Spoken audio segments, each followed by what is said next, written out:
tu crois que ça va? Bah là, tu filmes toi, maman.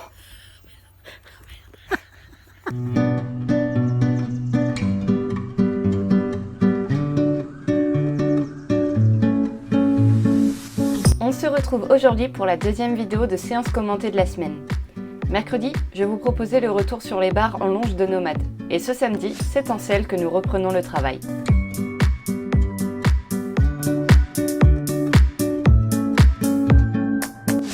Il faut savoir que je ne l'ai pas véritablement travaillé depuis la fin de l'automne 2017.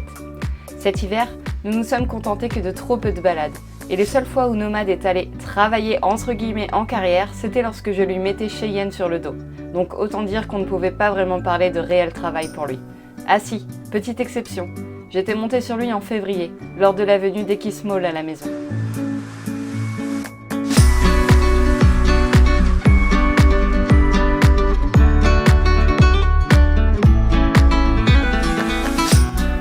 Lors de sa préparation, j'ai essayé d'imaginer ce que donnerait notre retour en carrière. Il était évident pour moi que je devais reprendre mes repères sur lui. Je le connais bien, mon petit cheval, mais je sais bien que je n'ai jamais réellement eu le niveau pour le travailler convenablement sur le plat.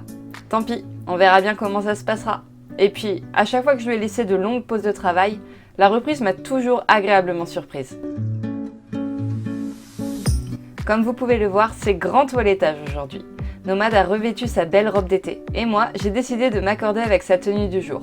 Et comme ma maman avait prévu de nous filmer, je voulais un poney présentable pour l'occasion. Ayant perdu mon peigne en métal, j'ai décidé de lui couper la crinière au ciseau. Mais non, pas de façon démarquée, puisque je n'aime pas du tout ça sur lui. Donc j'ai tenté de dégrader les pointes pour un effet plus naturel. Bon, ça vaut pas un travail au peigne, on est d'accord.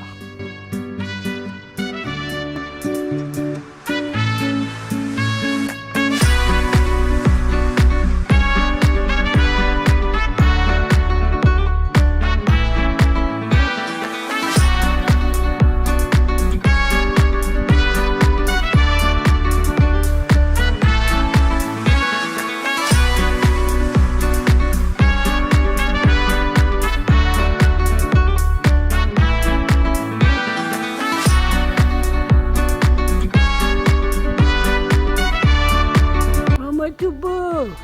Ah non, non.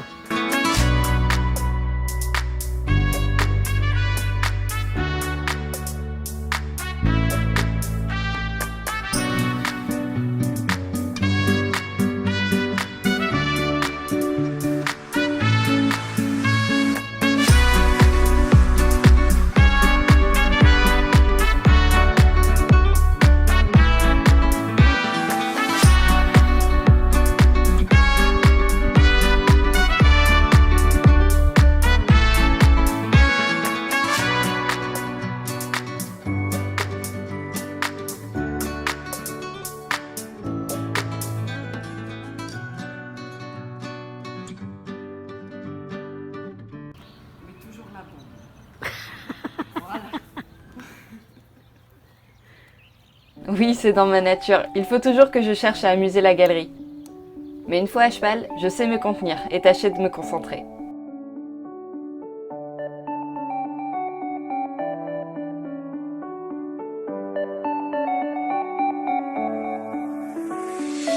Comme à chaque fois que je monte à cheval, que ce soit Nomade ou un autre, je laisse toujours la possibilité à mon équidé de s'échauffer tranquillement. Guidée par mes jambes pour maintenir la pulsion et éviter d'être trop mollasson, je laisse mes rênes flottantes. De cette façon, je ne titille pas trop la bouche. Et ces muscles peuvent naturellement commencer à se mettre en activité.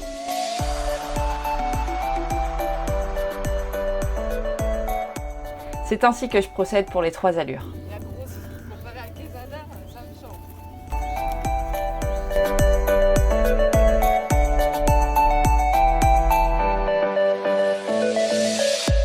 Comme je m'y attendais, j'ai été perdue. Et ça m'a fait rire, parce que lorsque j'ai repris les cours en club, monter d'autres chevaux m'a fait perdre toutes mes habitudes. Et là, c'était l'effet inverse. C'est finalement sur mon cheval que je me suis sentie perdue ce coup-ci. Un gros bidou sur lequel j'ai dû m'efforcer d'avoir mes jambes bien en place pour éviter qu'elles ne fassent l'essuie-glace. Et puis, j'avais presque oublié qu'au moment du galop, je perds toujours une partie de ces neurones en route. Sacré nono.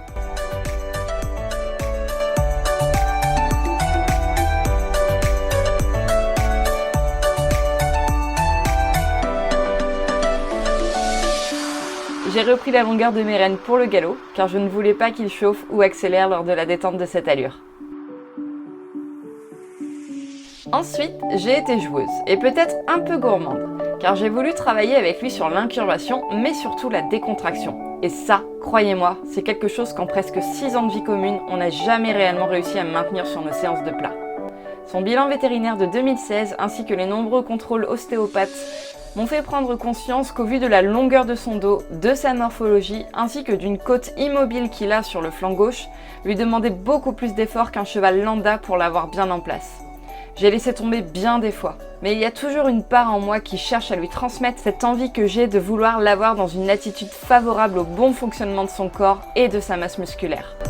On a donc travaillé au pas sur un 8 de chiffres, et vous ne l'entendrez pas sur la vidéo, mais à chaque fois qu'il venait céder sur son mors et descendre sa nuque, je l'encourageais d'un « oui » bien idiot, ainsi qu'une caresse avec ma main interne pour ne pas le mettre complètement dans le vide avec ma rêne externe. Sans oublier les jambes, même si là encore j'ai un vilain défaut, c'est que j'utilise un peu trop mon talon au lieu d'utiliser la pression de mes mollets. Mais à quoi serviraient les moniteurs si tous les cavaliers étaient parfaits ?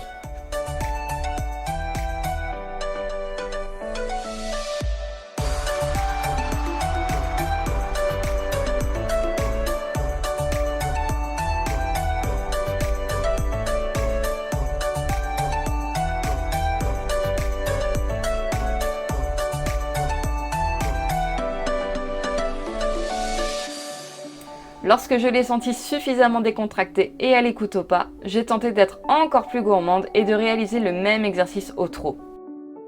C'était bien plus difficile pour lui, comme pour moi car je n'arrive pas à me décontracter non plus au niveau du haut de mon corps. C'est d'ailleurs quelque chose sur lequel je travaille avec l'aide de mon coach lorsque je prends des cours dans mes écuries. Mais à force de travail et de patience, mon petit cheval m'a pas mal épaté ce jour-là. Ça aurait pu être bien pire, et cela peut paraître une banalité pour certains chevaux, mais pas pour lui, croyez-moi. Je suis très fière de ce qu'il a accompli ce jour-là.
J'ai donc laissé là-dessus, en désanglant comme à chaque fin de séance, puis en lui demandant une récupération active, c'est-à-dire avec des extensions d'encolure au trot et une bonne marche au pas.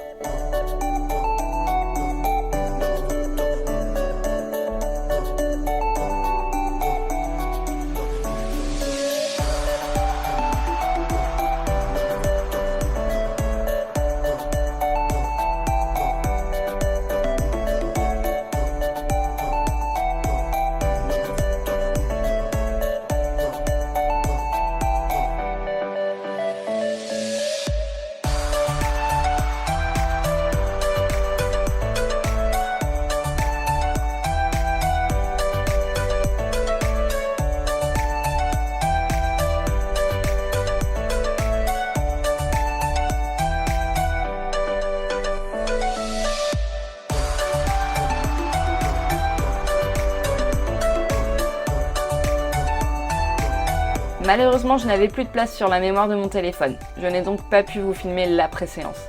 Mais j'espère que cette semaine de remise en route avec Nomade vous aura plu. Je vous fais de très gros bisous. À bientôt!